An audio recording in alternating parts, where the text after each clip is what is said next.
आज का हमारा लेक्चर है 3.2 के 18 नंबर क्वेश्चन के आगे के सभी क्वेश्चन डिस्कस करने का। ठीक है, तो डिस्कस करते हैं 19वां क्वेश्चन। 19वें क्वेश्चन में क्या कह रहा है, किसी व्यापार संघ के पास 30,000 रुपयों का कोष है। कितने हजार रुपए का कोष है? कोष मतलब फंड। कोष का मतलब क्या? फंड। 30,000 रुपए का फंड है एक व्यापार संघ के पास, जिसे दो भिन्न भिन्न प्रकार के बांडों में निवेशित करना है। निवेशित करने का मतलब इन्वेस्ट करना है। ठीक है, दो भिन्न भिन्न प्रकार के बांडों में इन्वेस्ट करना है। अगर प्रथम बांड पे 5% का, कितने परसेंट का? 5% का वार्षिक ब्याज। कितने का? 5% का वार्षिक ब्याज और द्वितीय बॉन्ड पर 7% का वार्षिक ब्याज अगर मिल रहा है, तो आव्यूह गुणन द्वारा यह निर्धारित कीजिए 30,000 रुपए के कोष को दो प्रकार के बांडों में निवेश करने के लिए किस प्रकार बांटे जाएं, जिससे व्यापार संघ को प्राप्त कुल वार्षिक ब्याज एक बार 18,000 रुपए मतलब 1800 का हो और 2,000 का हो। क्लियर? जब ये सवाल बोर्ड एग्जाम में एक बार आया था, तो सवाल तो देख के बच्चे वैसे ही डर जाते हैं जब इतना बड़ा लिखा होता है, और ऊपर से जो है लोग इस वजह से डर गए थे क्योंकि ये सवाल जो है बहुत ही आसान था।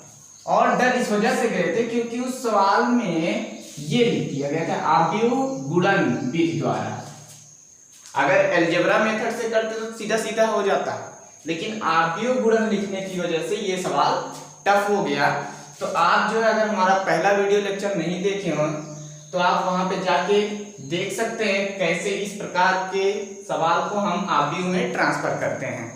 ठीक है, तो आगे क्वेश्चन डिस्कस करते हैं। तो बताइए, अगर ये सवाल मुझे अलजेब्रा से करना होता तो कैसे करते? सीधा सीधा बताओ। 30,000 रुपए थे हमारे पास। कितने? 30,000 रुपए। इसको क्या करना था? दो अलग अलग बांडों में निवेशित करना था। तो मान लेते एक बॉन्ड में X रुपए जाता, तो दूसरे में अपने आप कितना रुपए पहुंच जाता? 30,000 माइनस X।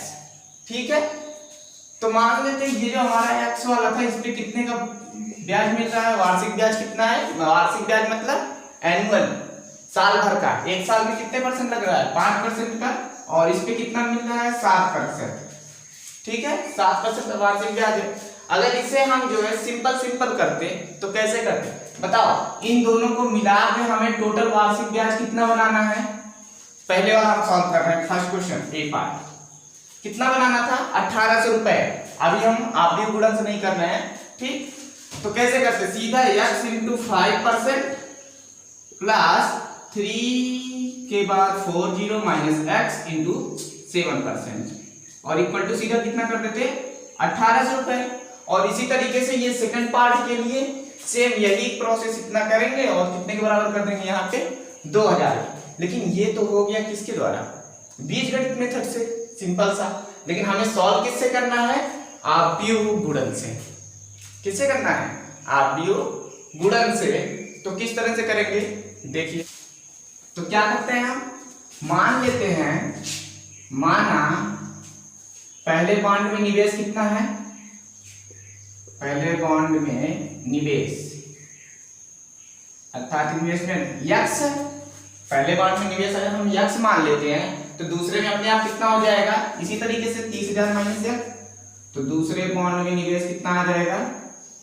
दूसरे बॉन्ड में निवेश इक्वल टू 30,000 माइनस X रुपए। ठीक, अब बताइए हमें जो है ब्याज क्या क्या है? ब्याज हमारे क्या है? 5% और 7%। तो मैट्रिक्स लिखते समय हमने आपको पहले वीडियो लेक्चर में क्या बताया था कि जो हमें दिया गया होगा उसे जो है हम एक ब्रैकेट में लिख लेते हैं। ठीक, तो हमारे पास दो चीजें हैं। पहला क्या है? पैसे हैं, अमाउंट्स, और दूसरा क्या है? ब्याज, इंटरेस्ट। तो हम क्या लिखेंगे? पहले अमाउंट। तो बताओ हमारे पास कितनी है? कितने अमाउंट है? 2। 2 बार निवेश किए ना, तो 2 है, तो 2 है, तो बताओ कितने तरीके से मैट्रिक्स बनाई जा सकती है अगर हमारे पास 2 एलिमेंट है। पहला क्या हो सकता है, या तो हम 1/2 का मैट्रिक्स बना दे या 2/1 का मैट्रिक्स बना ले, यही तो बनाई जा सकती है ना। तो हम क्या करते हैं, आप चाहे जिसका भी बना लीजिएगा, कोई दिक्कत नहीं है। तो हम पहले किसका बना लेते हैं, इसके लिए निवेश के लिए हम बना लेते हैं मैट्रिक्स 1/2 का x और 30,000 माइनस x। तो ये बताओ कितने की मैट्रिक्स बन गई, रो इनटू कॉलम, रो 1 कॉलम 2। तो ये कौन सी मैट्रिक्स है, कमेंट बॉक्स में बताइएगा, ठीक है। क्लियर, ये किसके लिए था, निवेश का। और इसी तरीके से हम ब्याज की बना सकते हैं। अच्छा, आप ध्यान ये रखना है कि अगर हम निवेश की मैट्रिक्स जो है 1/2 की बनाए हैं, तो ये वाली मैट्रिक्स जो है हमें 2/1 की बनानी पड़ेगी। रीजन अभी आपको समझ में आ जाएगा, ऐसा क्यों। यहाँ पे कितना परसेंट है, 5%, और ये कितना परसेंट है, 7%। 2/1 की मैट्रिक्स, क्लियर। तो देखिए हमारा निवेश कितने का हो गया, 1/2 का, ब्याज कितने का हो गया, 2/1 का। क्योंकि हमें जो है आव्यूह गुणन द्वारा सॉल्व करना था, और अगर अलजेब्रा से देखते तब भी गुणा ही होता। तो आप गुणन द्वारा सॉल्व करना है, तो गुणन का नियम क्या है, यही तो है, कॉलम्स इक्वल टू क्या होना चाहिए, रोज, मतलब number of columns equal to number of rows होना चाहिए। तो बताओ इसमें कॉलम्स कितनी है, 1 2 कॉलम्स है, तो जो हमारा ब्याज का बनना चाहिए तो इसमें 2 रोज होनी चाहिए थी कि नहीं। तो ये बताओ अगर 2 रोज करनी है तो इसे कैसा बनाना पड़ेगा, वर्टिकल मैट्रिक्स ही तो बनानी पड़ेगी। इसलिए इसको कितने का बनाया था, 2/1 का। नहीं तो इसे भी 1/2 का बना सकते थे। अगर इसे 1/2 बनाएंगे तो इसे कितना बनाना पड़ेगा, इस वाले के निवेश को 2/1 का। क्लियर। अब क्या करना है, सिंपली जो है इन दोनों का क्या करा देंगे, मल्टीप्लिकेशन। अब हमें जो है इन दोनों से कितने का ब्याज चाहिए, टोटल 1800 का ना। तो बताओ ये अगर ऐसे हो जाएगा, x 30,000 माइनस x, ये कितने का, इतना इंटू 5% और ये 7%, और इन दोनों का मल्टीप्लिकेशन कितने के बराबर होना चाहिए, 1800 के ना। अब बताओ इसका गुणा आता है ना, सिंपल सा। क्या करेंगे हम, r1 को उठाएंगे, c1 पे रखेंगे, तो x किस पे जाके पड़ेगा, 5 पे। तो x इंटू कितना हो गया, 5%। फिर क्या लगता है, प्लस ये 30,000 माइनस x किस पे पड़ेगा, 7% पे। तो हो जाएगा 30,000 minus x into 7% equal to किसके, 1800 के। अच्छा क्या ध्यान से देखिए, ये वही इक्वेशन बन गई जो अभी कुछ देर पहले यहाँ पे लिखे थे हम। हाँ वही है। अब क्या करेंगे, हम सॉल्व करेंगे। अच्छा x गुणे 5% का मतलब क्या, 5/100 प्लस 30,000 माइनस x 7% का मतलब उसी तरीके से 7/100 बराबर 1800। क्लियर। अब क्या करेंगे, सॉल्व करेंगे। देखो दोनों का 100 जो है कॉमन है, तो वो उधर जाके गुणा हो जाएगा। तो यहाँ क्या बचेगा, 5x plus 30,000 minus x into 7 equal to 1800 गुणे 100। ठीक, यहाँ पे हम लिखता, यहाँ लिखता, कॉमन लेके उधर मल्टीप्लाई हो गया 1/1। अब देखिए ये कितना, 5x, कितना है ये 5x, और ये 7 जो है अंदर गुणा हो जाएगा आके। तो ये 7x से जब गुणा कराएगा तो कितना हो जाएगा, -7x। 5x माइनस 7x, तो कितना x हो गया, -2x। ठीक है, तो -2x प्लस ये 7 जो है 30,000 में भी गुणा होगा क्योंकि पूरे ब्रैकेट में है, तो x के साथ हो चुका, अब 30,000 के साथ। तो 7 3 21 के बाद कितना, 0 ठीक, और ये बराबर कितने के हो जाएगा, 18 के बाद 4 0 के ना, क्योंकि 2 इसके दोनों का गुणा हो जाएगा। अब बताओ ये 21,000 उधर ट्रांसफर करते हैं, तो बताओ कितना आ जाएगा। मैं इस बात को यहाँ लिख देता हूँ, -2x इक्वल टू 18 के बाद 4 जीरो माइनस 21 के बाद 4 जीरो। ठीक, आप बताओ क्या ये दोनों घटाए जा सकते हैं? हाँ, तो ये -2x, तो ये 18, तो 20 से 21 माइनस 3 के बाद 4 जीरो। ठीक, यही आएगा। अब देखो ये माइनस क्या हो जाएगा, कैंसिल आउट, क्या बचेगा प्लस, और ये जो है 2 है, 2 उधर जाएगा तो क्या कर देगा इस 30,000 को आधा, तो कितना हो जाएगा 15,000। ठीक है, क्लियर? तो x की वैल्यू कितनी आ गई मेरी 15,000 रुपए। तो इसी तरीके से जो है x 15,000 हो गया, तो दूसरे बॉन्ड में कितना निवेश हो जाएगा 30,000 माइनस x, मतलब 30,000 माइनस 15,000, तो टोटल कितना हो गया, मतलब 50-50 निवेश करेंगे तो हमें जो है ब्याज कितने का वार्षिक मिलेगा 1800 रुपए का। ठीक है, तो उसके लिए मैं यहां लिख देता हूं दूसरे बॉन्ड का निवेश, दूसरे बॉन्ड का निवेश कितना 30,000 माइनस x की वैल्यू कितनी है 15,000 इक्वल टू 15,000 रुपीज। ठीक, वीडियो पॉज करके लिख लीजिए। अब जो है दूसरी बात क्या कह रहा है, वार्षिक ब्याज कितना होना चाहिए 2,000 रुपया।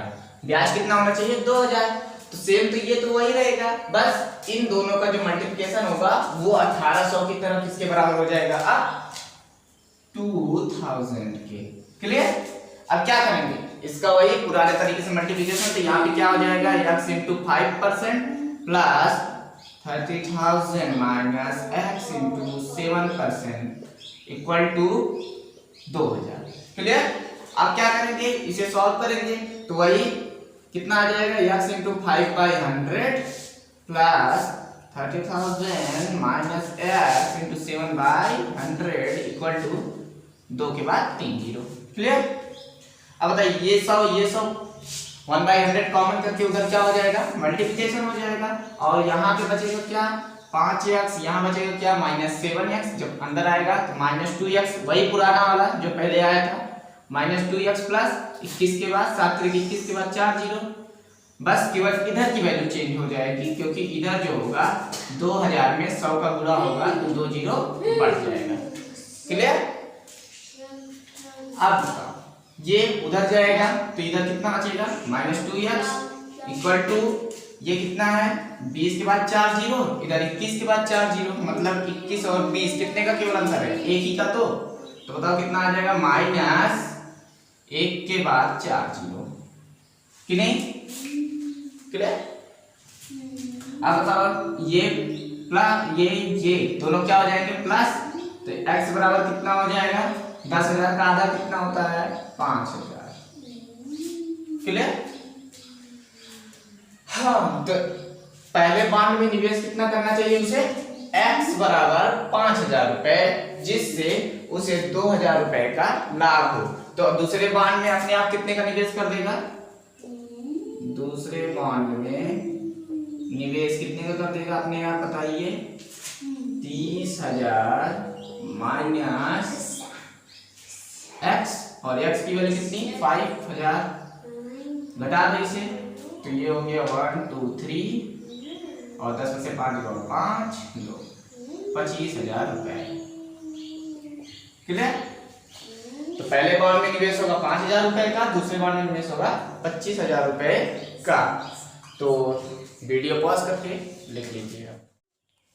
अब हम क्वेश्चन नंबर 20 डिस्कस करेंगे। ठीक है, तो आपके पास बुक है, बुक में सवाल देखते रहिए, मैंने सवाल का मॉडल लिख दिया है थोड़ा सा। ठीक, क्या कह रहा है कि एक दुकानदार है, पुस्तक विक्रेता है, जिसके पास केमिस्ट्री यानी रसायन विज्ञान, फिजिक्स यानी भौतिक विज्ञान, इकोनॉमिक्स यानी अर्थशास्त्र की किताबें हैं। वो भी कितनी कितनी, केमिस्ट्री 10 दर्जन है, फिजिक्स 8 दर्जन है और इकोनॉमिक्स 10 दर्जन है। और कह रहा है कि इनका विक्रय मूल्य प्रति पुस्तक अर्थात एक पुस्तक को बेचने में मिलने वाला पैसा, विक्रय मूल्य मतलब क्या होता है, जो बेचेंगे जो पैसा मिलेगा। तो एक पुस्तक बेचने में कितना रुपए मिल रहा है, 80। किसके लिए, केमिस्ट्री के लिए। वही एक पुस्तक बेचने पे फिजिक्स के लिए कितना मिल रहा है, 60 रुपए। और वही इकोनॉमिक्स के लिए कितना मिल रहा है, 40 रुपए। तो कह रहा है कि आव्यूह बीजगणित के द्वारा दुकानदार जो है अगर पूरी की पूरी पुस्तक बेच देगा तो कितने रुपए मिलेंगे यह बताइए आप। ठीक है, अगर ये हमें सिंपल बीजगणित से बताना होता तो बता देते, लेकिन उसने जो बोल दिया आव्यूह बीजगणित, जैसे अभी इसके पहले वाले सवाल में बोला था ना, तो सवाल चेंज हो गया था, सेम वैसे ही है। तो बताओ, एक पुस्तक का दाम 80 रुपए है, तो पहले तो यहाँ पे केमिस्ट्री 10 दर्जन है, और एक दर्जन में कितना होता है, एक दर्जन केला लेते जाते हैं, कितना केला मिलता है, 12। तो वैसे यहाँ पे एक दर्जन है, 10 दर्जन है, तो बताओ कितना हो जाएगा, 10 गुणे 12 अर्थात कितनी बुकें हैं, 120। केमिस्ट्री की 120 किताबें हो जाएंगी। और वहां पे कितनी है, 8 गुणे 12 कितनी किताबें हो जाएंगी, 96। और उसी हिसाब से इकोनॉमिक्स की कितनी है, 10 दर्जन है, तो उसमें 12 से मल्टीप्लाई करा देंगे तो कितनी किताबें हो जाएंगी, 120। तो बताओ, एक किताब का दाम 80 रुपया है, तो 120 किताब का दाम नहीं पता कर पाएंगे हम डायरेक्ट। क्यों नहीं पता कर पाएंगे, बताओ कितना हो जाएगा, 120 गुणे 80 कि नहीं। अरे एक किताब 80 रुपए में मिलती है, तो दो किताब कितने के, 160। कैसे पता चला, 2 से गुणा कर दिए ना 80 में। उसी तरीके से 120 का पूछेंगे तो 120 गुणे 80, ये केमिस्ट्री वाली रुपया हो जाएगा अपना। और उसी हिसाब से फिजिक्स के लिए कितना, एक किताब का दाम 60 रुपए है, तो 96 का कितना हो जाएगा, 60 गुणे 96 रुपए। और वही सेम टू सेम काम यहाँ करेंगे, एक किताब का दाम अगर 40 रुपए है इकोनॉमिक्स के लिए, तो 120 किताब का कितना हो जाएगा, 120 गुणे 40। और अगर इन तीनों को जोड़ देंगे हम तो हमारा आंसर आ जाएगा। लेकिन ये तो हो गया हमारा क्या, बीजगणित का या अंकगणित का मेथड ना, लेकिन हमें सॉल्व किससे करना है, आव्यूह गणित से। तो क्या करेंगे, हम पहले 2 मैट्रिक्स बनाएंगे। कैसे हमें पता चला 2 मैट्रिक्स बनाना है, क्योंकि हमारे पास 2 टाइप के मटेरियल है, एक जो है बुक्स है और दूसरा क्या है, पर बुक प्राइजेस है। तो अब हम बनाते हैं पहले मैट्रिक्स। तो मैट्रिक्स कैसे बनेगी बताइए, पहले हम बुक्स की मैट्रिक्स बनाते हैं। तो बुक्स की मैट्रिक्स कैसे बनेगी हमारी, बताओ कितनी कितनी किताबें, 120, 96 और इतना। तो ये है कितना, 3 है, तो 3 के लिए हमारे पास कैसे बन सकती है, 1/3 की या 3/1 की, कोई एक बन सकती है। तो बताओ हम कैसे बना लें, 1/3 की बना लें, जैसे अभी पीछे बनाया था पहले में यही। तो 1/3 की हम बना लेते हैं। तो ये हो गई हमारी केमिस्ट्री की बुक, ये हो गई फिजिक्स की, और ये हो गई इकोनॉमिक्स की। तो केमिस्ट्री की बुक कितनी है बताइए, 120, ये कितनी है 96, और ये कितनी है 120। क्लियर, ये नंबर ऑफ बुक्स है। तो इस तरीके से हमने क्या बना ली, आप भी बना ली, किसके लिए, बुक्स के लिए। दूसरी बार किसके लिए बनाएंगे, पैसों के लिए। तो देखिए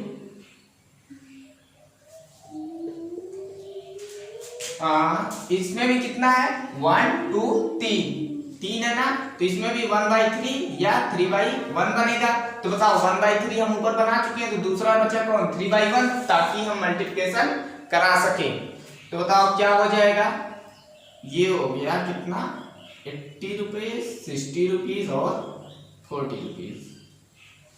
क्लियर बात, ये मैट्रिक्स है 1/3 की, ये मैट्रिक्स है 3/1 की। तो देखो इसमें क्या है, number of columns equal to number of rows होंगे, तभी तो दोनों का मल्टीप्लाई पॉसिबल होगा। और क्या करना है, दोनों का मल्टीप्लाई ही तो कराना है। देखो ध्यान से, मल्टीप्लाई करा के फिर क्या करना था, लास्ट में ऐड ही तो करना है तीनों को।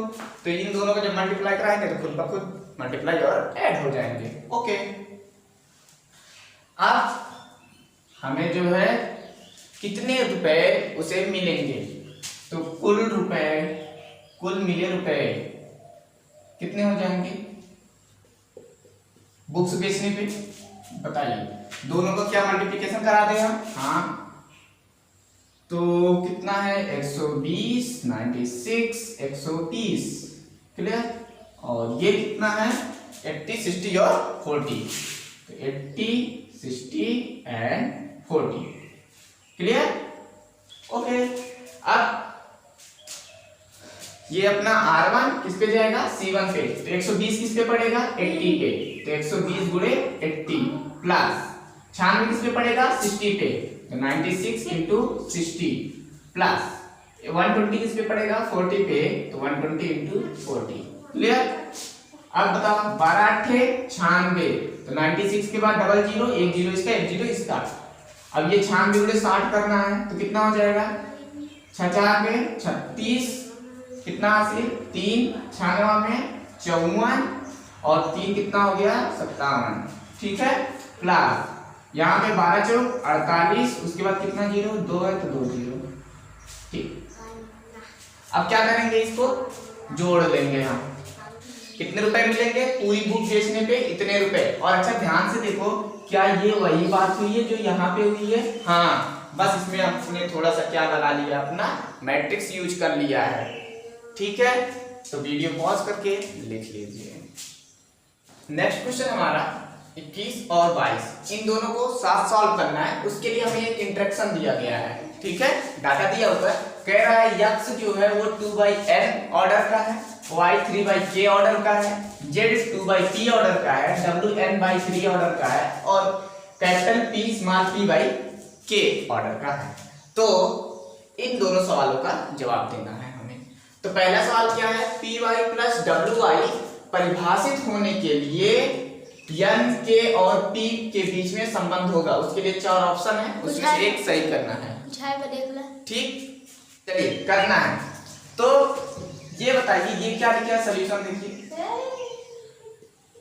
py plus wy equal to, ये यहाँ पे क्या है, y कॉमन है, तो p प्लस w और y कहाँ आ गया, बाहर। ध्यान रखिएगा, y इस साइड बाहर नहीं ले सकते, मतलब हम ऐसे नहीं लिख सकते y कॉमन करके p प्लस w। ये बात हमने बताई थी ना आपको उस टाइम पे, आप जाके वीडियो पीछे देख सकते हैं। ठीक, चलिए ये हो गया।